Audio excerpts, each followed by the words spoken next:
Multi-camera events.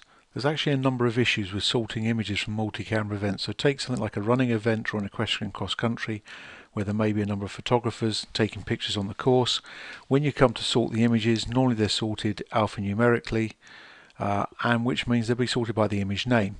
Now, if you've got your camera at and it's 9,992, you take a few more pictures and suddenly it loops around to 0001. That image will get placed before the 9,992, and that's not what we want. Second thing is, Nikon is DSC, Canon is IMG, both followed by an underscore, so Nikon images would always be sorted before Canon images in an alphanumeric sort. That may cause a problem. And then if we were take it a little bit stage further, we try to get photographers on a multi-camera event to actually change those 3 digits. Most cameras allow you to do this. So for me, I could have a number of cameras on course, used by different photographers, but they all belong to me. So I actually name my cameras MW1, MW2, MW3. And in that case, my MW1 pictures would always be sorted before my MW3. So no matter how we rename them, there is always going to be a problem with a standard alphanumeric sort. The one thing there wouldn't be a problem with if we could sort them based upon time. Some programs allow this and some programs don't.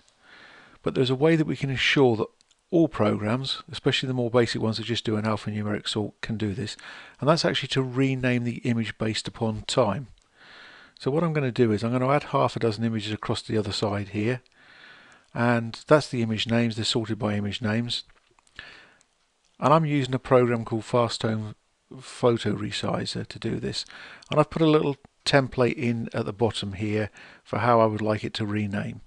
And I've used $Y, $M, $D, that's the year, the month, the day, hyphen, quite simply because I might not need to include year, month and day, followed by $H for hour, $N for minute and $S for second.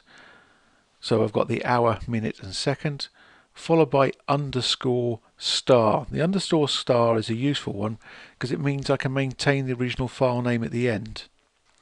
So it will sort based upon time, and I'll actually know who took the original image if we've got the cameras to rename their images. And instead of just carrying out the renaming, what I'm going to do is I'm just going to show the preview, because the nice thing about this is I can actually preview what's going to do. And if I flick that up, you'll see that quite simply 7902.jpg becomes taken on the 14th of October 2013 at 4 seconds into 25 minutes past 4, and then retain the original image. That's an effective way of doing it.